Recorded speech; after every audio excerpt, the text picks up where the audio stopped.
So this is the second video. We're going to look at problem D. The center's at -1, 3, and point -5, 6 is on the circle. So we need to use our distance formula in order to figure out our radius, or we need to use a graph and figure out our radius. Chances are that when they give you these points, they're not going to have an x value in common and they're not going to have a y value in common. So just graphing them isn't going to be your best option. It might be occasionally, but really the distance formula is what's going to give you the best bet. So we want to know what's the distance between those 2 points. So we're going to use our distance formula first. And we have x minus x, so -1 minus -5, and square it, plus y minus y. So I used -1 first. I have to use 3 first. So 3 minus 6, and square it, and all of that goes under the square root. -1 plus 5, so that's really 4 squared, so that's really 16, plus -3 squared, that's a +9, negative times a negative, so 25. And I'm taking the square root, right, because I want to know the distance between those 2 points.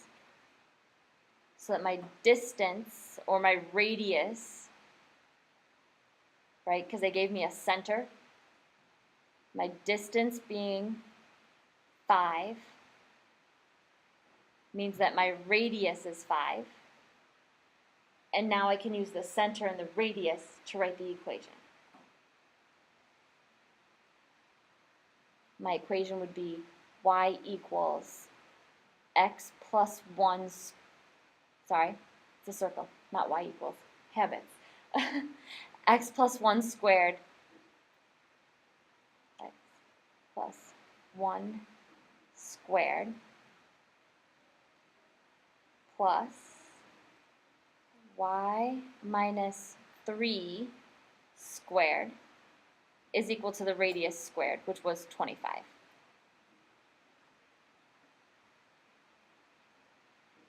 And that's the formula for that circle. While we're on problem D, let's actually skip over this tangent problem for a second and go down to this one that's a little bit further down, the second example there, because it's a very similar problem. Find an equation of a circle such that the endpoints of a diameter are at 5, -3, and -3, 7. When we look at that problem, you have to find the distance between those 2 points and then cut it in half.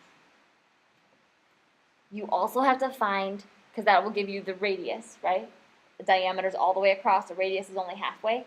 But you also have to find the midpoint of that line so that you can have the center. They didn't give you the center here. So you actually have to find 2 pieces of information. So we have to find the midpoint to know the center.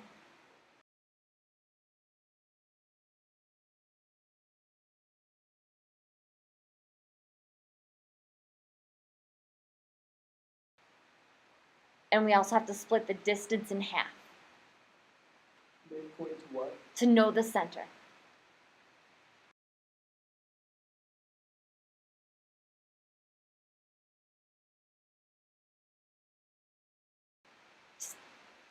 Distance gets cut in half to know the radius.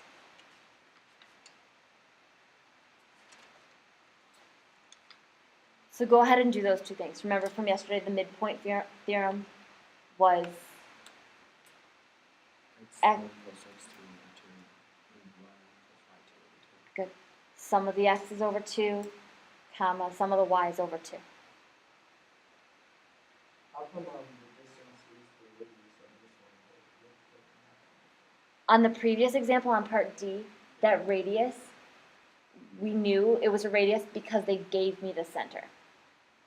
If you just use those 2 points that they gave you here, then you know the diameter, you know 2 radii. You could, after you find the midpoint, you could use the midpoint and one of the points to find just the radius. It's up to you how you want to do that.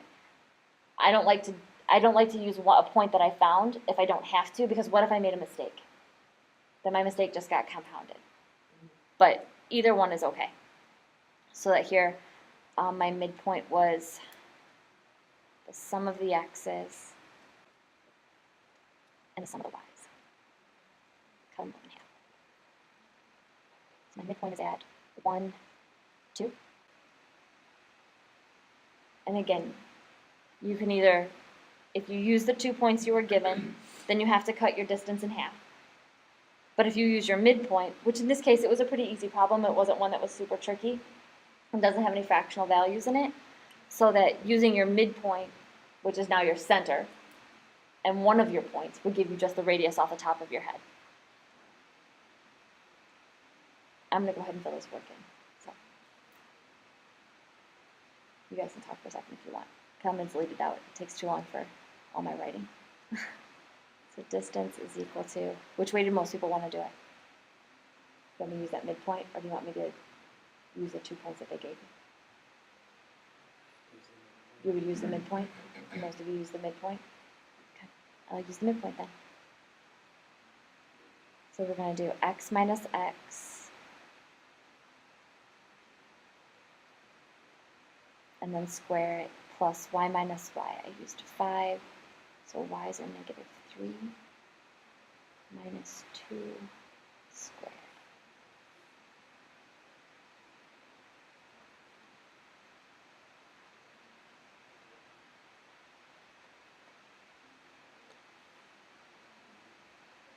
Four squared is 16 plus negative 5 squared, that's 25. So 30, 41. So my distance is the square root of 41. So the equation of the circle is what I was looking for. So that we would take x minus the x value of the center and square it, plus y minus the y value of the center and square it, is equal to the radius squared. And we used the midpoint when we did the distance. So the square root of 41 squared should just be 41.